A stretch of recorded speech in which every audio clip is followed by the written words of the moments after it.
Hello साथियों, नमस्कार।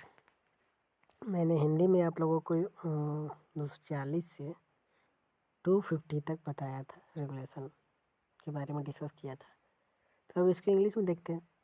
वही चीज़ है, बस इंग्लिश में यहाँ लिखा हुआ है। तो हिंदी वालों के लिए हिंदी वाला हो गया, इंग्लिश वालों के लिए इंग्लिश वाला।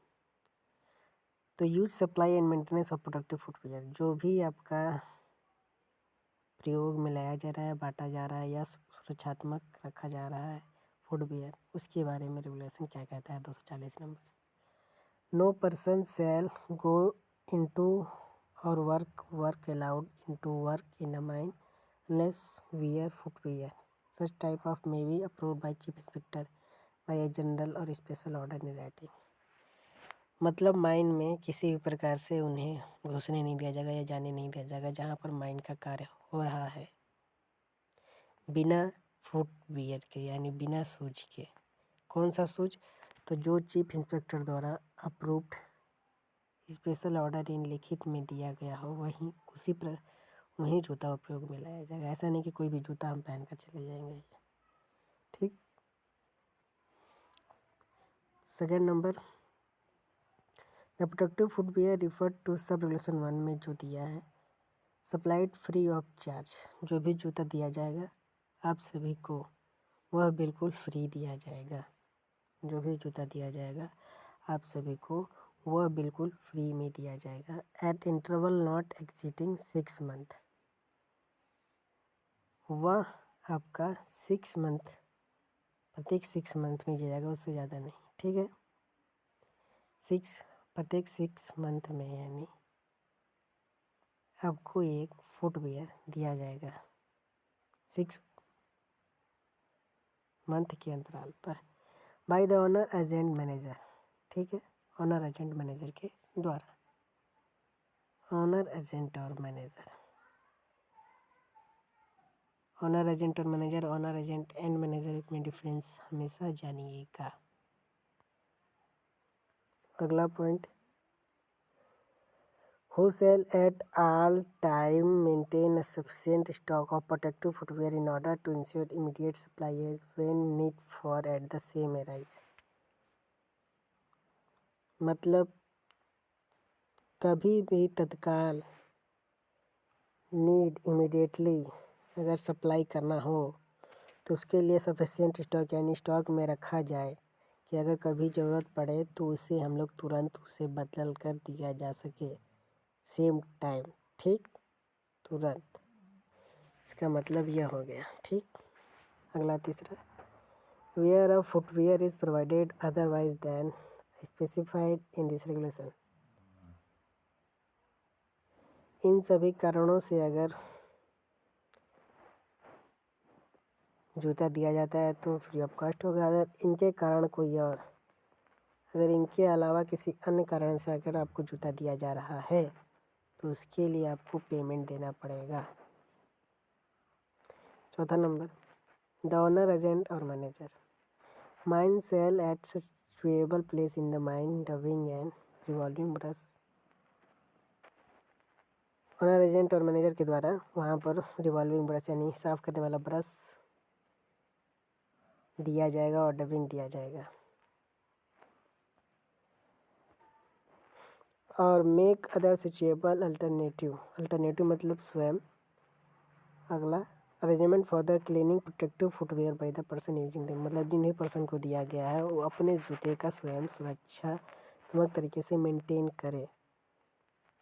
प्रोवाइडेड, अगला, that it shall B responsibility of the person supplied with the protective footwear to arrange the repair of the same at this own cost। मतलब अपने कास्ट पर वो लोग अपने जूता का कॉस्ट करेंगे, मेंटेन करके रखेंगे। यह लिखा गया इतना 240 नंबर रेगुलेशन में आपको जूता के बारे में, यानी फुटवेयर के बारे में सब कुछ बताया गया है।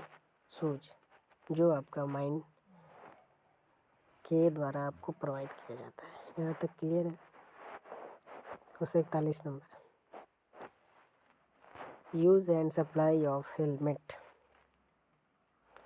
No person shall go into work or be allowed to into work in a mine other than present of a mine acquired by an office building canteen, crèche, rest shelter, first aid room, any other building at similar time unless wears a helmet. Such type may be approved by the chief inspector by general special order in writing.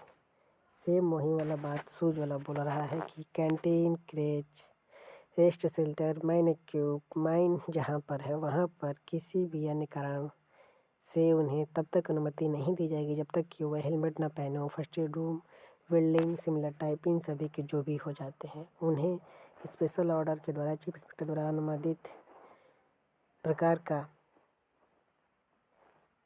Helmet पहन कर ही जाना होगा, वरना उन्हें अनुमति नहीं मिलेगी।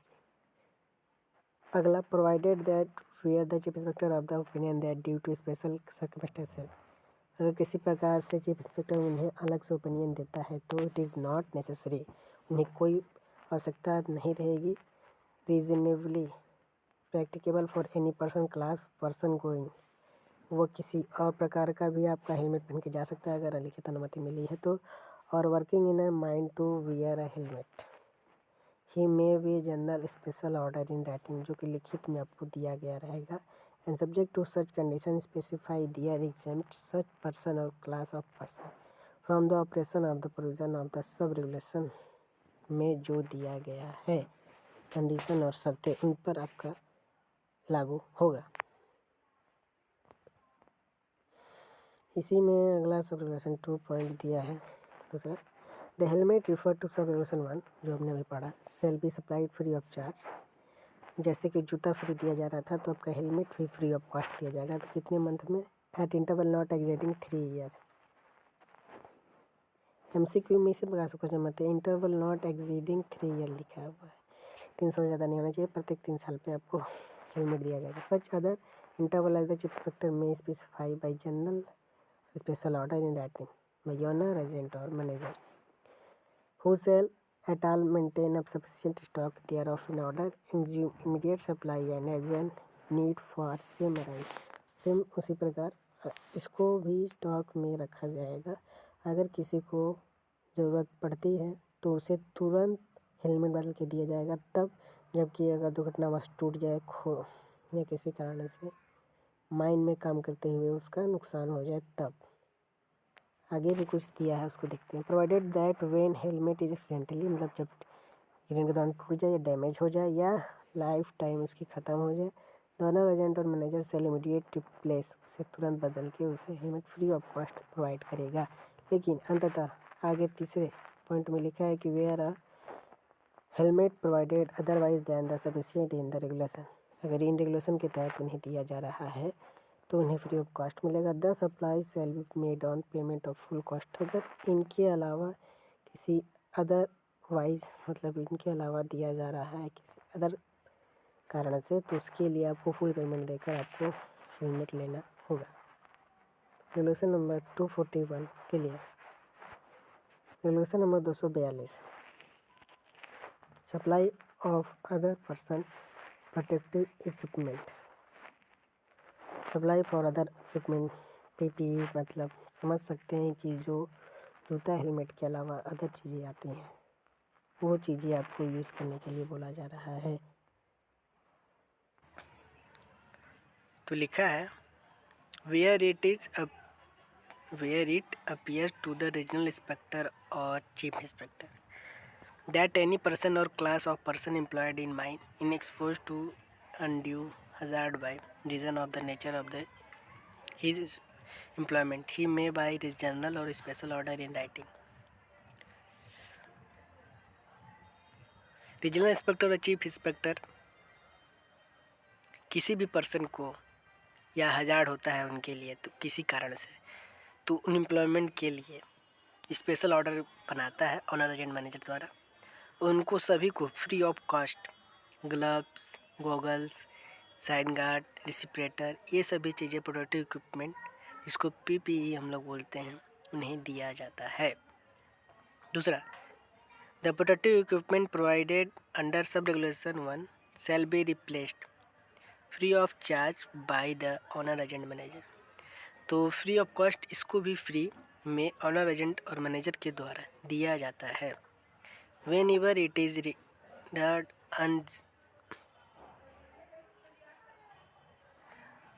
by legitimate use, provided that in any other event the replacement shall be made on payment of full cost। मतलब ये सभी चीज़ें तो दिया जाता है, लेकिन अगर इनके अन्य कारणों से अगर उन्हें ये सब चीज़ें मिलेंगी तो उसके लिए फुल ऑफ कास्ट पैसा देना पड़ेगा उन्हें। ठीक। तीसरा, if any dispute arise as to the life of any protective equipment it shall be referred to the chief inspector for decision. अगर किसी को लगता है कि ये सभी इक्विपमेंट का समय लाइफ टाइम कितना है, अगर उस पर संदेह होता है तो इसके प्रति वह चीफ इंस्पेक्टर के पास डिसीजन के लिए भेज दिया जाएगा। ठीक। 243 number regulation.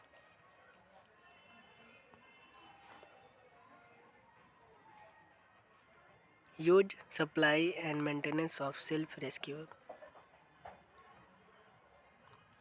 243 number, use supply and maintenance cost of self rescuer. Self rescuer के बारे में कि माइंस में सभी एम्प्लॉय को बांटा जाएगा, उसका प्रयोग कैसे होगा, मेंटेनेंस कैसे होगा, इसके बारे में बताया गया है। Regulation number 243, no person shall go into work or be permitted go into work below ground in any unless he provided with and carries with him a self-rescuer of such type as may be approved by the chief inspector by a general or special order in writing।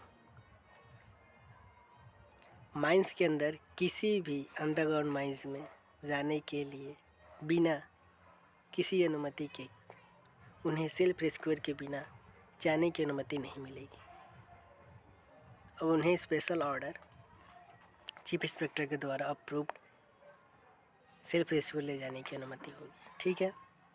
दूसरा, if such a self rescuer is accidentally damage, किसी कारण से self rescuer accidentally ख़राब हो चुका है during use करते समय, बिकम अन सर्विसेबल या ख़राब हो चुका हो, उसका लाइफ टाइम ख़त्म हो चुका हो, स्पेसिफाइड लाइफ, और has been used owner agent, अगर वो यूज के लायक नहीं है तो ऑनर एजेंट और manager shall be immediately replace such a self rescuer. तो ऑनर एजेंट मैनेजर का यह दायित्व तो बनता है कि उसे तुरंत बदल दिया जाए। तीसरा सब रेगुलेशन जिसको बोलते हैं, द ऑनर एजेंट और manager every mine where self rescuer to be used. मतलब सभी माइनों में ऑनर एजेंट मैनेजर का क्या दायित्व बनता है कि all time keep sufficient stock, self rescuer का स्टॉक प्रॉपरली रखा जाएगा, इसलिए कि बाई चांस डैमेज हुआ, ख़राब हुआ, यूज नहीं हो रहा है तो उसको रिप्लेस करके दिया जा सके ज़रूरत पड़ने पर, when ever needed. Be provided, मतलब provide at the mine adequate arrangement for cleaning maintenance and inspection of self rescuer. उससे प्रॉपरली क्लीनिंग, सुरक्षात्मक मेंटेनेंस, इंस्पेक्शन सेल्फ रेस्क्यूअर का करते रहना होगा कि कार्यरत है या नहीं। तीसरा, मेंटेन सही तरीके से उसे रखेंगे। Ensure that every person who may require to use self rescuer under sub regulation undergoes a course of training in the use of self-rescuer as may be specified by the chief inspector by a general or special order in writing। Ensure that every person, जो सभी व्यक्ति काम करने वाले हैं उन सभी को ज़रूरत है से रेगुलेशन नंबर 1 की सेल्फ रेस्क्यूअर को कोर्स ट्रेनिंग की सेल्फ रेस्क्यूअर का उन्हें प्रॉपर ट्रेनिंग दिया जाए। Use of self rescuer is may be specified by chief inspector, जो कि जनरल राइटिंग के द्वारा अप्रूव्ड होता है, specified chief inspector of mines के द्वारा। ठीक है। रेगुलेशन नंबर 243 कंप्लीट होगा। सेल्फ रेस्क्यूअर के बारे में फुल डिटेल अगर पढ़ना हो तो ओवरमैन हैंडबुक में दिया हुआ है, उस पर भी मैं एक वीडियो बना दूंगा, उस पर भी प्रॉपरली आपको उसके बारे में नॉलेज हो जाएगा कि इसके स्ट्रक्चर क्या है, कैसे यूज करते हैं, क्या। ठीक है। इस पर रेगुलेशन आपने पढ़ लिया। आगे regulation 244, obligation of person provided with person protective equipment obligation of person provided with personal protective equipment। इसमें लिखा है whenever any person is supplied by the owner agent manager of a mine with any personal protective equipment। Personal protective equipment जो भी owner agent manager द्वारा दिया गया है व्यक्ति के द्वारा, he shall use the same while doing the work for which he is supplied with such protective equipment. उन सभी का प्रॉपर तरीके से सही तरीके से हमें यूज करना है बिना ऑब्लिगेशन के। ठीक, 245 नंबर रेगुलेशन।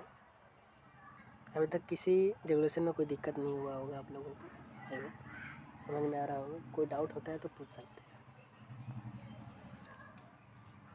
लोगों को लगता है रेगुलेशन रूल याद करना कठिन है, कुछ नहीं।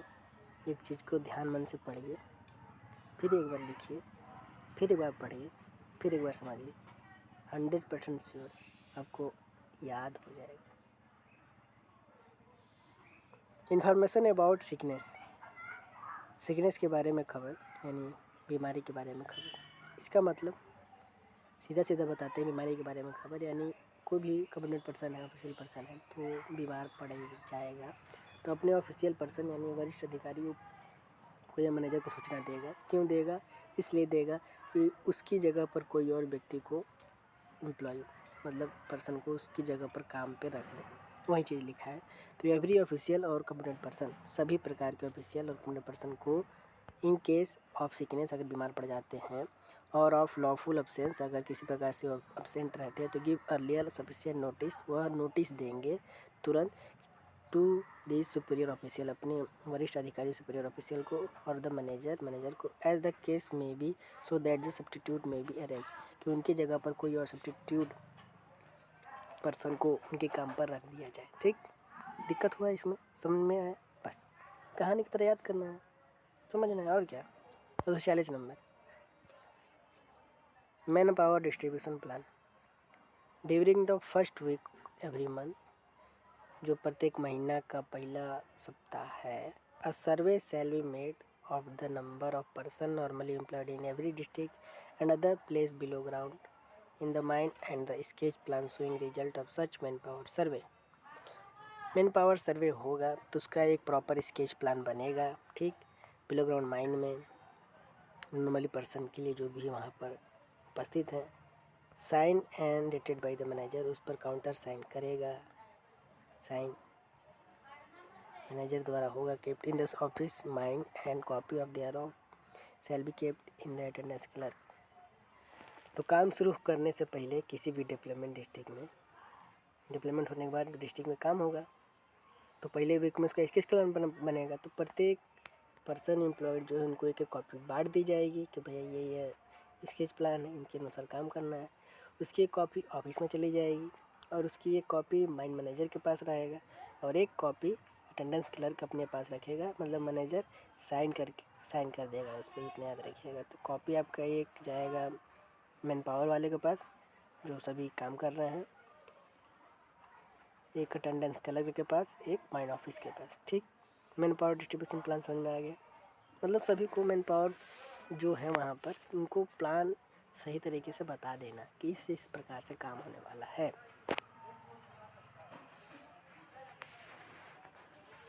नेक्स्ट, यहाँ तक सब समझ में आया? ओके, आगे बढ़ेंगे।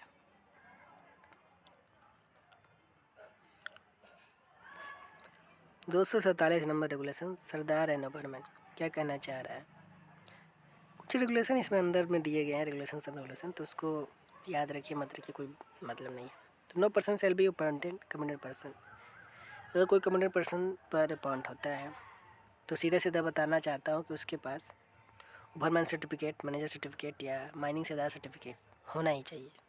ठीक, अगर सरदार एंड ओवरमैन पर ड्यूटी अपॉइंटमेंट होता है तो रिलेशन के तहत ओवरमैन सर्टिफिकेट, माइनिंग सरदार या मैनेजर सर्टिफिकेट उसके पास होना चाहिए। दूसरा, no person shall be appointed as a community person under regulation number ये जो भी आपका लिखा है 129, 123, 6 नंबर, आगे देखेंगे क्या लिखा है। एनी रेगुलेशन हम the manager certificate, overman certificate, sirdar certificate, logger guest certificate. मतलब उनके पास manager certificate, overman certificate, sirdar certificate है तो उन्हें तब तक अपॉइंट नहीं किया जाएगा जब तक कि उनके पास गैस टेस्टिंग सर्टिफिकेट नहीं होता। अंडरग्राउंड माइंस में काम करने के लिए उनके पास गैस टेस्टिंग सर्टिफिकेट होना ही चाहिए। ओके, अगला है कि provided that so much of this regulation as require a person holding a manager certificate, overman certificate, sirdar certificate hold gas testing certificate not apply to person employed above ground in open cast mine community person sub regulation 6 regulation 135 135 यही कहना चाह रहा है कि अगर कोई manager overman certificate open cast mine या above ground mine पे काम कर रहा है तो उन्हें यह अप्लाई नहीं होता है कि उन्हें गैस टेस्टिंग सर्टिफिकेट की आवश्यकता या ज़रूरत है।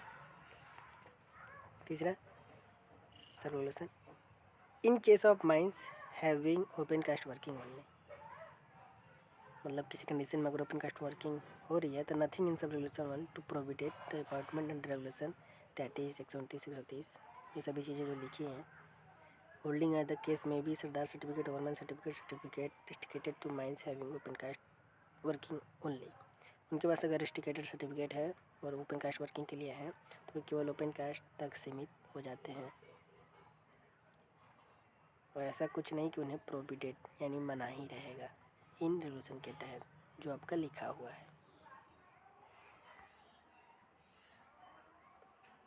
चौथा है notwithstanding anything contained in sub regulation chief inspector where special condition exist permit और require appointment of any person not necessarily holding either of manager.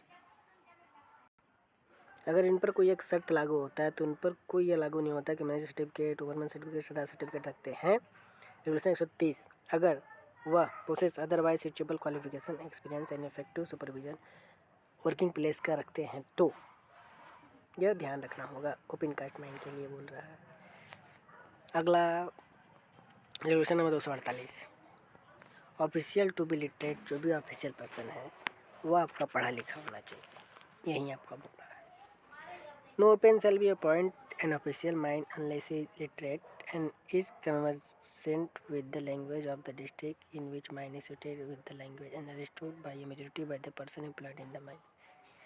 मतलब कहीं भी किसी स्टेट में जैसे कर्नाटका हो गया, तमिलनाडु हो गया, इन जगह पर उसको किसी भी मतलब माइन मैनेजर को या किसी को जैसे बोलता है वह पर्सन को एम्प्लॉयड नहीं किया जाएगा। मान लीजिए माइनिंग मेट है तो उसको अपॉइंट नहीं किया जाएगा। क्यों? क्योंकि वो वहाँ का भाषा नहीं जानता है, क्योंकि वो पढ़ा लिखा नहीं है।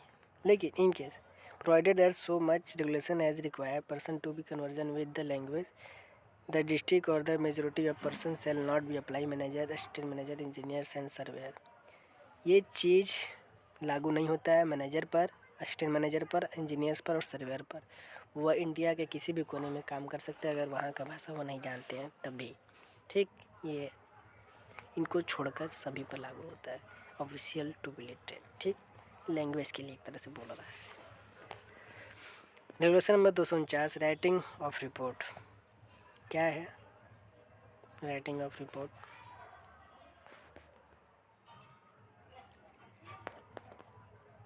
If any required to make any report, it unable to write, the competent person so authorized by the manager shall write the report on his behalf and his presence, and he shall attach his thumb mark to it, sign on after the report is read over to him by the competent person।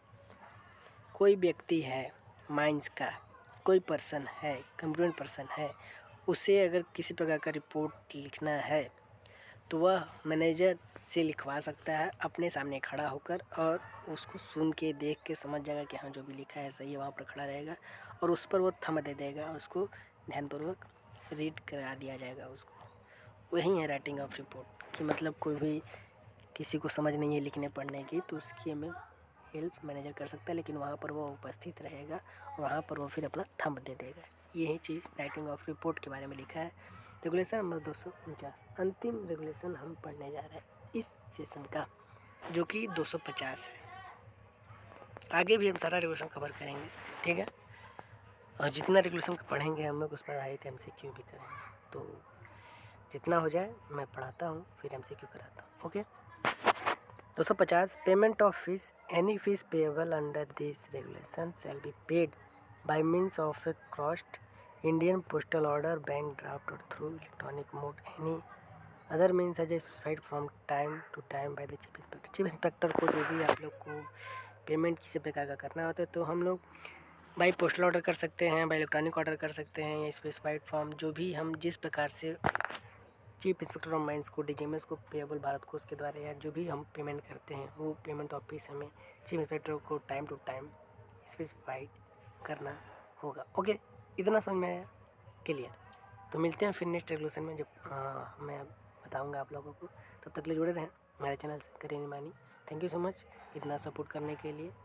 और vacancy आएगी, बहुत जल्दी आएगी।